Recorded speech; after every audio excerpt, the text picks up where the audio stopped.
ಸರ್ಕಾರದ ಆಡಳಿತ ವ್ಯವಸ್ಥೆ ಜನಸ್ನೇಹಿಯಾಗಿರದಿದ್ದಾಗ, ಸ್ವಜನ ಪಕ್ಷಪಾತ ಇದ್ದಾಗ, ಭ್ರಷ್ಟತೆ ತಾಂಡವವಾಡಿದಾಗ ಯುವ ಸಮೂಹ ಸಿಡಿದೆದ್ರೆ ಏನಾಗ್ಬೋದು ಅನ್ನೋದಕ್ಕೆ ಒಂದು ನಿದರ್ಶನ. ಸ್ನೇಹಿತರೆ ನಮಸ್ಕಾರ. ಕುರ್ಬಜ್ನ ಈ ವಿಶೇಷ ಎಪಿಸೋಡ್ಗೆ ಎಲ್ರಿಗೂ ಸ್ವಾಗತ. ನಾನು ಕಿಶೋರ್ ರೈ ತಲೆಕಾಡು. ಇವತ್ತಿನ ಈ ವಿಡಿಯೋದಲ್ಲಿ ನಾನು ನೇಪಾಳದ ವಿಚಾರವಾಗಿ ಮಾತಾಡ್ತಾ ಇದ್ದೇನೆ. ನೇಪಾಳ ಅಂದಾಕ್ಷಣ ನಿಮಗೆಲ್ಲ ಗೊತ್ತಾಗೇ ಇರುತ್ತೆ. ಹೊತ್ತಿ ಹುರಿತಿರುವಂತಹ ನೇಪಾಳದ ಚಿತ್ರಣ ನಿಮ್ಮ ಕಣ್ಣೆದುರಿಗೆ ಬಂದಿರುತ್ತೆ. ಈ ಕುರಿತಾದ ವಿಡಿಯೋಗಳನ್ನು, ಸುದ್ದಿಗಳನ್ನು ನೀವು ನ್ಯೂಸ್ಗಳಲ್ಲಿ ನೋಡಿರ್ತೀರಿ. ಒಂದು ಅರ್ಥದಲ್ಲಿ ನಾವು ಮಾತನಾಡುವಾಗ ಹೇಳ್ತೇವಲ್ಲ, ಹೊತ್ತಿ ಉರಿಯೋದು ಅಂತ. ಬಹುಶಃ ನೇಪಾಳದ ವಿಚಾರದಲ್ಲಿ ಈಗ ಅದೇ ಆಗ್ತಾ ಇದೆ. ನೇಪಾಳ ಹೊತ್ತಿ ಉರಿತಾ ಇದೆ ಅಂತ ಹೇಳಿದ್ರೆ ತಪ್ಪಾಗ್ಲಿಕ್ಕಿಲ್ಲ. ಕೇವಲ ಎರಡು ದಿನದ ಹೋರಾಟಕ್ಕೆ ಇಡೀ ಆಡಳಿತ ವ್ಯವಸ್ಥೆಯೇ, ನೇಪಾಳದ ಆಡಳಿತ ವ್ಯವಸ್ಥೆಯೇ ಪತರಗುಟ್ಟಿ ಹೋಗಿದೆ. ಸುದ್ದಿಗಳಲ್ಲಿ ನಾವು ಗಮನಿಸಿದಾಗೆ, ನ್ಯೂಸ್ ಚಾನೆಲ್ಗಳಲ್ಲಿ ಗಮನಿಸಿದಾಗೆ ನಮಗೆ ಮೇಲ್ನೋಟಕ್ಕೆ ಅಲ್ಲಿ ಕಂಡು ಬಂದ ಹೇಳ್ತಾ ಇರೋ ವಿಚಾರ ಏನು ಅಂತ ಹೇಳಿದ್ರೆ, ಸೋಷಿಯಲ್ ಮೀಡಿಯಾವನ್ನು ನೇಪಾಳದಲ್ಲಿ ಸರ್ಕಾರ ಬ್ಯಾನ್ ಮಾಡಿದೆ. ಆ ಕಾರಣಕ್ಕಾಗಿ ಜನ ರೊಚ್ಚಿಗೆದ್ದು ಬೀದಿಗಿಳಿದು ಹೋರಾಟ ಮಾಡ್ತಾ ಇದ್ದಾರೆ, ದಂಗೆ ಎದ್ದಿದ್ದಾರೆ, ಎಲ್ಲೆಂದರಲ್ಲಿ ಬೆಂಕಿ ಹಚ್ತಾ ಇದ್ದಾರೆ. ಸರ್ಕಾರ ಸಂಪೂರ್ಣವಾಗಿ ಪತನ ಆಗಿ ಹೋಗಿದೆ ಅಂತ. ಹೌದು, ವಾಸ್ತವದಲ್ಲಿ ಕಾರಣ ಅದು ಅನಿಸಿದ್ರು ಕೂಡ, ಅಂದರೆ ಅಲ್ಲಿ ಸೋಷಿಯಲ್ ಮೀಡಿಯಾವನ್ನು ಬ್ಯಾನ್ ಮಾಡಿದ್ದಕ್ಕಾಗಿ ಈಗಿನ ಯುವ ಸಮೂಹ ಮುಖ್ಯವಾಗಿ ಉಲ್ಲೇಖ ಆಗ್ತಿರುವಂಥ ವಿಚಾರ ಏನು ಅಂತ ಹೇಳಿದ್ರೆ, ಈಗಿನ ಜೆನ್ಸಿ ಅಂದರೆ ಈಗಿನ ಜನರೇಷನ್ ಏನಿದೆ, ಹೊಸ ತಲೆಮಾರಿನ ಪೀಳಿಗೆ ಏನಿದೆ, ಆ ಪೀಳಿಗೆ ಸರ್ಕಾರವನ್ನು ಎದುರು ಹಾಕಿಕೊಂಡು ಬೀದಿಗಿಳಿದು ಹೋರಾಟವನ್ನು ಮಾಡ್ತಾ ಇದ್ದಾರೆ. ಇದು ಕೇವಲ ಸೋಷಿಯಲ್ ಮೀಡಿಯಾವನ್ನು ಬ್ಯಾನ್ ಮಾಡಿದ್ದಕ್ಕಾಗಿಯಾ? ಫೇಸ್ಬುಕ್, ಇನ್ಸ್ಟಾಗ್ರಾಮ್, ಬೇರೆ ಬೇರೆ ಸೋಷಿಯಲ್ ಮೀಡಿಯಾ ಪ್ಲಾಟ್ಫಾರ್ಮ್ಗಳೇನಿದ್ದಾವೆ ಅವುಗಳೆಲ್ಲವನ್ನ ಬ್ಯಾನ್ ಮಾಡಿತ್ತು ಸರ್ಕಾರ. ಈ ಕಾರಣಕ್ಕಾಗಿ ಜನ ಬೀದಿಗಿಳಿದಿದ್ದ, ಯುವ ಸಮೂಹ ಸರ್ಕಾರದ ವಿರುದ್ಧ ಸಿಡಿದೆದ್ದಿದ್ದ ಅಲ್ಲ. ಅದರ ಹಿಂದೆ ನೋಡ್ತಾ ಹೋದಾಗ ಅಲ್ಲಿ ಕಂಡು ಬರುವಂತಹ ವಿಚಾರ ಏನು ಅಂತ ಹೇಳಿದ್ರೆ, ಸರ್ಕಾರದ ಆಡಳಿತ ವ್ಯವಸ್ಥೆ ಜನಸ್ನೇಹಿಯಾಗಿರದಿದ್ದಾಗ, ಸ್ವಜನ ಪಕ್ಷಪಾತ ಇದ್ದಾಗ, ಭ್ರಷ್ಟತೆ ತಾಂಡವವಾಡಿದಾಗ ಯುವ ಸಮೂಹ ಸಿಡಿದೆದ್ರೆ ಏನಾಗ್ಬೋದು ಅನ್ನೋದಕ್ಕೆ ಒಂದು ನಿದರ್ಶನ. ಎಲ್ಲ ಹೋರಾಟದ ಹಿಂದೆ ಇದೆಯಲ್ಲ, ಅಲ್ಲಿ ಇರುವಂಥದ್ದು ಆಡಳಿತ ವ್ಯವಸ್ಥೆಯ ವಿಫಲತೆ, ಭ್ರಷ್ಟತೆ ತಾಂಡವವಾಡೋದು, ಜೊತೆಗೆ ರಾಜಕಾರಣಿಗಳ ಸ್ವಜನ ಪಕ್ಷಪಾತ. ತನಗೆ ಬೇಕಾದವರಿಗೆಲ್ಲ ವ್ಯವಸ್ಥೆಗಳನ್ನು ಮಾಡಿಕೊಟ್ಟು, ನಮ್ಮ ಸಮಾಜದಲ್ಲೂ ಕೂಡ ನಾವು ಅದನ್ನು ನೋಡ್ತೇವೆ. ಆದರೆ ನೇಪಾಳದ ವಿಚಾರದಲ್ಲಿ ಇದು ಅತಿರೇಕಕ್ಕೆ ಹೋಗಿತ್ತು. ಜನ ಅಲ್ಲಿಗೂ ಇಲ್ಲಿಗೆ ಏನು ಸಂಬಂಧ ಅಂತ ನೀವು ತಳಕು ಹಾಕ್ಬೋದು. ಈ ಸೋಷಿಯಲ್ ಮೀಡಿಯಾ ಬ್ಯಾನ್, ಅಲ್ಲಿ ಹಿಂದಿನ ಭ್ರಷ್ಟಾಚಾರದ ವ್ಯವಸ್ಥೆ, ಸ್ವಜನ ಪಕ್ಷಪಾತ, ಈ ಎರಡು ವಿಚಾರಗಳಿಗೆ ಏನು ಸಂಬಂಧ ಅಂತ ನೋಡಿದಾಗ ಲಿಂಕ್ ಇದೆ. ಎಲ್ಲಿ ಸರ್ಕಾರದ ವ್ಯವಸ್ಥೆಯ ವಿರುದ್ಧ ಜನಾಭಿಪ್ರಾಯ ಸೋಷಿಯಲ್ ಮೀಡಿಯಾದಲ್ಲಿ ವ್ಯಕ್ತವಾಗ್ತಾ ಇತ್ತಲ್ಲ, ಅಲ್ಲಿನ ಜನ ಸೋಷಿಯಲ್ ಮೀಡಿಯಾವನ್ನು ಹೆಚ್ಚಾಗಿ ಬಳಸ್ತಾ ಇದ್ರು. ಪ್ರತಿಯೊಂದು ಅನಿಸಿಕೆ ಅಭಿಪ್ರಾಯಗಳನ್ನು ಕೂಡ, ಮತ್ತೊಂದು ಮಾಧ್ಯಮಗಳ ವಿಚಾರ, ಈ ಜನಾಭಿಪ್ರಾಯಕ್ಕೆ ಮಾಧ್ಯಮಗಳು ವೇದಿಕೆ ಆಗಬೇಕು ಅನ್ನೋ ವಿಚಾರ ಇತ್ತಲ್ಲ, ಅಲ್ಲಿನ ಬಹುತೇಕ ಮಾಧ್ಯಮಗಳು ಸರ್ಕಾರದ ಪರವಾಗಿ ನಿಲುವುಗಳನ್ನು ವ್ಯಕ್ತಪಡಿಸ್ತಾ, ಸರ್ಕಾರವನ್ನೇ ಹೆಚ್ಚಾಗಿ ಓಲೈಸ್ತಾ ವರದಿ ಮಾಡ್ತಾ ಇತ್ತು, ಕಾರ್ಯಕ್ರಮಗಳನ್ನು ಬಿತ್ತರಿಸ್ತಾ ಇತ್ತು ಅನ್ನುವ ವಿಚಾರ ಕೂಡ ಬರ್ತಾ ಇದೆ. ಎಷ್ಟು ಸತ್ಯವೋ ಗೊತ್ತಿಲ್ಲ. ಈ ಸಂಬಂಧಿತವಾಗಿ ಜನ ಸೋಷಿಯಲ್ ಮೀಡಿಯಾದಲ್ಲಿ ತಮ್ಮ ಅನಿಸಿಕೆ ಅಭಿಪ್ರಾಯಗಳನ್ನು ಹಂಚಿಕೊಳ್ತಾ ಇದ್ರು.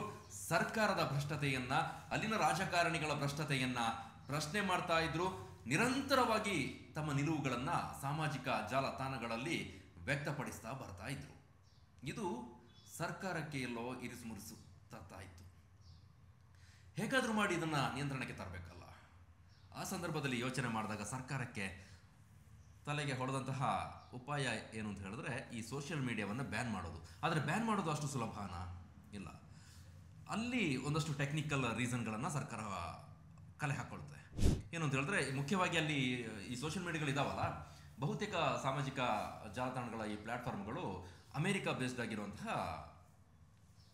ತಾಣಗಳು ಇದ್ದಾವೆ. ನಾವು ಕೂಡ ಬಹುತೇಕ ಬಳಸುವಂತಹ ಎಲ್ಲ ಸಾಮಾಜಿಕ ಜಾಲತಾಣಗಳ ಪ್ಲಾಟ್ಫಾರ್ಮ್ಗಳೇನಿದ್ದಾವೆ ಎಲ್ಲವೂ ಕೂಡ ಆ ಕಡೆ ಪಾಶ್ಚಿಮಾತ್ಯ ದೇಶಗಳಲ್ಲಿ ಹುಟ್ಟಿ ಬೆಳೆದಂಥದ್ದು. ಅಲ್ಲಿ ವ್ಯವಸ್ಥೆಗಳು ನಿರ್ವಹಣೆ ಮಾಡ್ತಿರುವಂತಹ ಜಾಲತಾಣಗಳನ್ನು ನಾವು ಬಳಸ್ತಾ ಇದ್ದೇವೆ. ನೇಪಾಳದಲ್ಲೂ ಕೂಡ ಅದೇ ರೀತಿಯಾಗಿತ್ತು.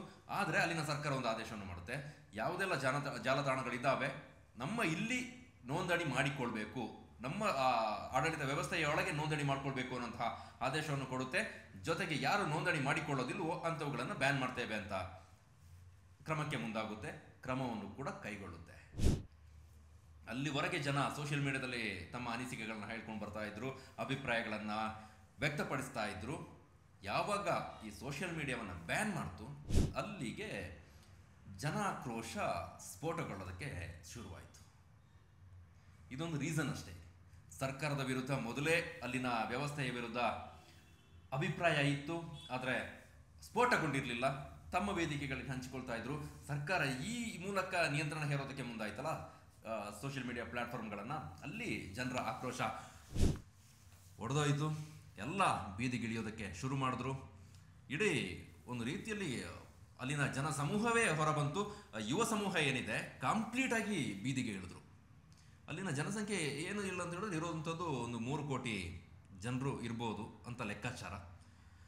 ಬಹುತೇಕ ಯುವ ಸಮೂಹ ಬೀದಿಗಿಳಿದು ಹಗಲು ರಾತ್ರಿ ಹೋರಾಟಕ್ಕೆ ಇಳಿದ್ರು. ಸರ್ಕಾರದ ವ್ಯವಸ್ಥೆಯ ವಿರುದ್ಧ ತಮ್ಮ ನಿಲುವುಗಳನ್ನು ಹೋರಾಟದ ಮೂಲಕ ವ್ಯಕ್ತಪಡಿಸೋದಕ್ಕೆ ಶುರು ಮಾಡಿದ್ರು.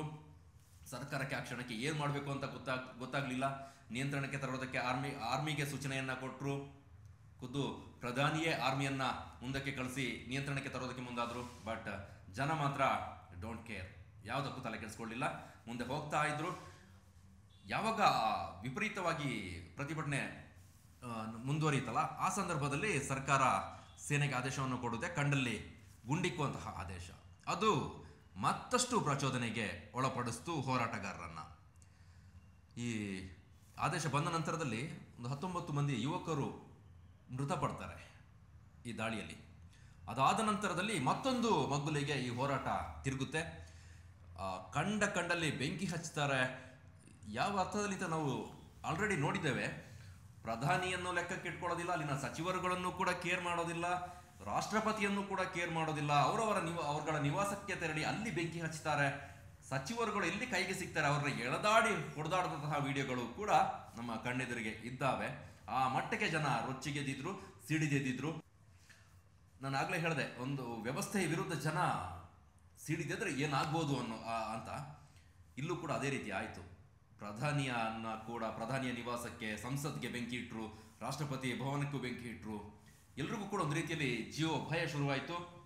ನೇಪಾಳದ ಪ್ರಧಾನಿ KP ಶರ್ಮಾ ಓಲಿ ಅಂತ, ಆ ಪ್ರಧಾನಿಯ ಪರಿಸ್ಥಿತಿ ಹೇಗಾಯಿತು ಅಂತ ಹೇಳಿದ್ರೆ, ಹೇಗಾದ್ರೂ ಹೋಗಿ ಬೇರೆ ಕಡೆ ತಪ್ಪಿಸ್ಕೊಳ್ಳೋಣ ಅನ್ನುವ ಮಟ್ಟಿಗೆ ಪರಿಸ್ಥಿತಿ ತಂದಿಡ್ತು. ಕ್ಷಣಕ್ಕೆ ಅವರನ್ನ ಸೇನೆ ರಕ್ಷಣೆ ಮಾಡ್ತು. ಬೇರೆ ದೇಶಗಳಿಗೆ ಹಾರಿ ಅಲ್ಲಿ ನಾನು ತಲೆಮರೆಸ್ಕೊಳ್ಬೋದು ಅನ್ನುವಂತಹ ಯೋಚನೆಯಲ್ಲೂ ಕೂಡ ಪ್ರಧಾನಿ ಇದ್ರು.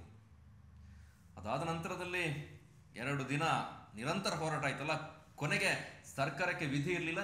ನಾವು ಆದೇಶವನ್ನು ಮಾಡಿದಲ್ವ, ಅದನ್ನು ವಾಪಸ್ ತೆಗೆದುಕೊಳ್ತೇವೆ, ನಿಮಗೆ ಸೋಷಿಯಲ್ ಮೀಡಿಯಾ ಎಲ್ಲವನ್ನು ಕೊಡ್ತೇವೆ ಅನ್ನುವಂತಹ ಆದೇಶವನ್ನು ಕೊಟ್ಟರು. ಆದರೆ ಜನ ಮಾತ್ರ ಅದಕ್ಕೆ ತಲೆ ಬಾಗಲಿಲ್ಲ. ತಮ್ಮ ಹೋರಾಟ ಏನಿದೆ ಅದರ ವಿರುದ್ಧ ಅದನ್ನು ಮುಂದುವರಿಸ್ತಾನೆ ಹೋದರು. ಈ ಹೋರಾಟದ ಹಿಂದಿನ ಇನ್ನೊಂದು ಕಾರಣ ಇದೆ ನೋಡಿ.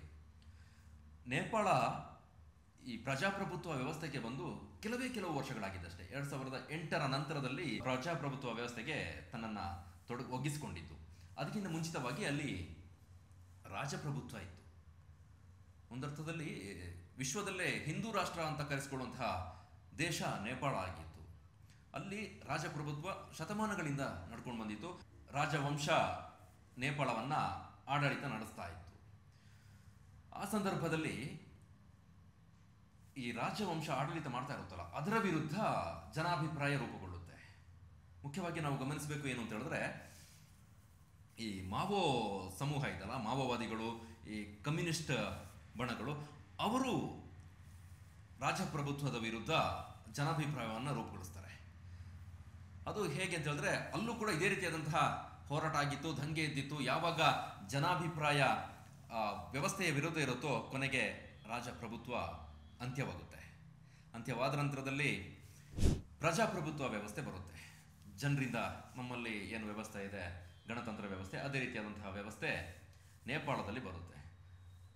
ಅಲ್ಲಿ ನೇಪಾಳದಲ್ಲಿ ಆ ಗಣತಂತ್ರ ವ್ಯವಸ್ಥೆ ಬಂದ ನಂತರದಲ್ಲಿ ಪ್ರಧಾನಿ, ರಾಷ್ಟ್ರಪತಿಗಳು, ಅಲ್ಲಿನ ಸಂಸತ್ತು ಎಲ್ಲವನ್ನ ಚುನಾವಣೆ ಮಾಡೋದು ಎಲ್ಲವೂ ಪ್ರಜಾಪ್ರಭುತ್ವ ವ್ಯವಸ್ಥೆಯ ಪ್ರಕಾರವೇ ಸಾಗುತ್ತೆ. ಆದರೆ ಸ್ಥಿರವಾದ ಸರ್ಕಾರ ಈವರೆಗೂ ಕೂಡ ಅಲ್ಲಿ ಬರಲಿಕ್ಕೆ ಸಾಧ್ಯ ಆಗೋದಿಲ್ಲ. ಕಾರಣಗಳು ಅನೇಕ.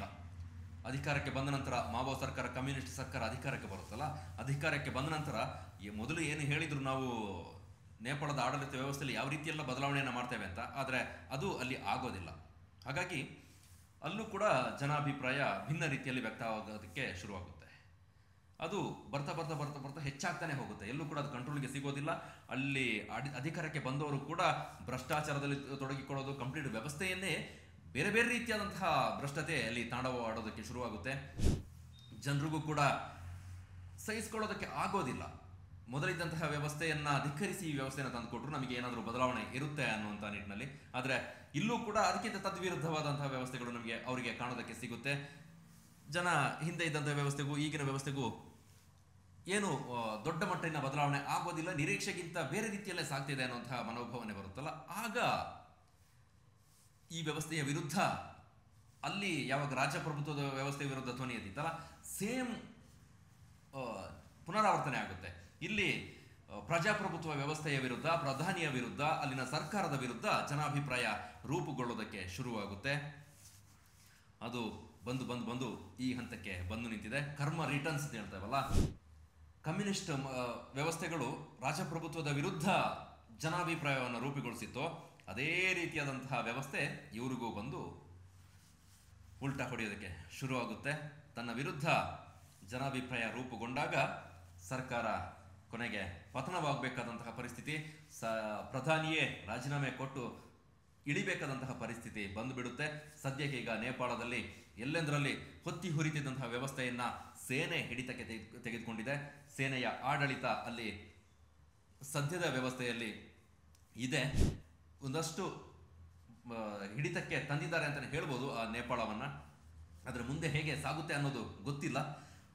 ಈ ನಡುವೆ ಮುಂದಿನ ಪ್ರಧಾನಿ ಯಾರಾಗ್ಬೋದು ಅನ್ನೋ ನಿಟ್ಟಿನಲ್ಲೂ ಕೂಡ ಚರ್ಚೆಗಳು ನಡೀತಾ ಇದ್ದಾವೆ. ಕೆಲವರ ಹೆಸರುಗಳು ಕೂಡ ಮುಂಚೂಣಿಗೆ ಬಂದಿದೆ.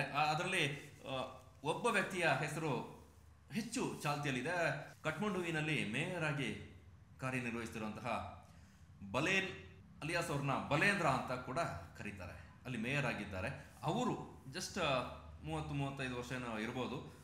ಆ ತರುಣನ ನಾಯಕತ್ವಕ್ಕಾಗಿ ಅಲ್ಲಿನ ಯುವ ಸಮೂಹ ಬೆಂಬಲವನ್ನು ವ್ಯಕ್ತಪಡಿಸಿದೆ. ಆ ಕುರಿತಾದ ಕ್ಯಾಂಪೇನ್ ಕೂಡ ಆಗ್ತಾ ಇದೆ. ಅವ್ರ ಬಗ್ಗೆ ಹಿನ್ನೆಲೆಯನ್ನು ನೋಡ್ತಾ ಹೋದರೆ, ಸಂಗೀತಗಾರ, ರ್ಯಾಪರ್, ನೇಪಾಳದ ರ್ಯಾಪರ್ ಆಗಿ ಬೇರೆ ಬೇರೆ ರಿಯಾಲಿಟಿ ಶೋಗಳಲ್ಲಿ ಅವರು ಪಾಲ್ಗೊಂಡು ಅಲ್ಲಿ ಪ್ರಶಸ್ತಿಯನ್ನು ಗಳಿಸಿದಂತಹ ವ್ಯಕ್ತಿ ಈಗ ರಾಜಕಾರಣದಲ್ಲಿದ್ದಾರೆ. ರಾಜಕಾರಣ ಇದ್ಕೊಂಡು ಯುವ ಸಮೂಹದ ವಿಶ್ವಾಸವನ್ನ ಗಳಿಸ್ಕೊಂಡು ಮುನ್ನಡೀತಾ ಇದ್ದಾರೆ. ಈಗ ಪ್ರಧಾನಿಯ ಹುದ್ದೆಗೆ ಈತ ಸೂಕ್ತ ವ್ಯಕ್ತಿ ಅನ್ನುವಂಥ ನಿಟ್ಟಿನಲ್ಲಿ ಜನಾಭಿಪ್ರಾಯ ವ್ಯಕ್ತವಾಗ್ತಾ ಇದೆ. ಯಾವ ರೀತಿಯಾಗಿ ಅದು ಮುಂದೆ ಸಾಗುತ್ತೋ ಗೊತ್ತಿಲ್ಲ. ಆ್ಯಕ್ಚುಲಿ ಅವ್ರಿಗೂ ಕರ್ನಾಟಕಕ್ಕೂ ನಂಟು ಇದೆ ಅನ್ನುವಂಥ ವಿಚಾರ ಕೂಡ ಗೊತ್ತಾಗ್ತಾ ಇದೆ. ಕಾರಣ ಇಷ್ಟೇ, ಕರ್ನಾಟಕದಲ್ಲಿರುವಂತಹ ವಿಶ್ವೇಶ್ವರಯ್ಯ ತಾಂತ್ರಿಕ ವಿಶ್ವವಿದ್ಯಾಲಯದಲ್ಲಿ MTech ಪದವಿಯನ್ನು ಪಡ್ಕೊಂಡಿರ್ತಾರೆ. ಹೀಗಾಗಿ ಕರ್ನಾಟಕ ಕೂಡ ಅವರಿಗೆ, ಕರ್ನಾಟಕದಲ್ಲೂ ಅವರ ಶೈಕ್ಷಣಿಕ ಜೀವನವನ್ನು ಕಳೆದಿದ್ದಾರೆ. ಸದ್ಯ ನೇಪಾಳದ ಪ್ರಧಾನಿಯ ಹುದ್ದೆಯ ರೇಸ್ನಲ್ಲಿ ಇದ್ದಾರೆ. ಈಗ ಸದ್ಯಕ್ಕೆ ಸೇನೆ ಹಿಡಿತದಲ್ಲಿ ತೆಗೆದುಕೊಂಡಿದೆ ನೇಪಾಳವನ್ನು. ಮುಂದಕ್ಕೆ ಯಾವ ರೀತಿಯ ವ್ಯವಸ್ಥೆ ಸಾಗುತ್ತೋ ಗೊತ್ತಿಲ್ಲ. ಆದರೆ ಎಲ್ಲ ಹೋರಾಟ ಇದೆಯಲ್ಲ, ಆ ಹೋರಾಟ ದೊಡ್ಡ ಮಟ್ಟದ ಚರ್ಚೆಯನ್ನು ಇಡೀ ಜಗತ್ತಿನಲ್ಲಿ ಹುಟ್ಟುಹಾಕಿದೆ.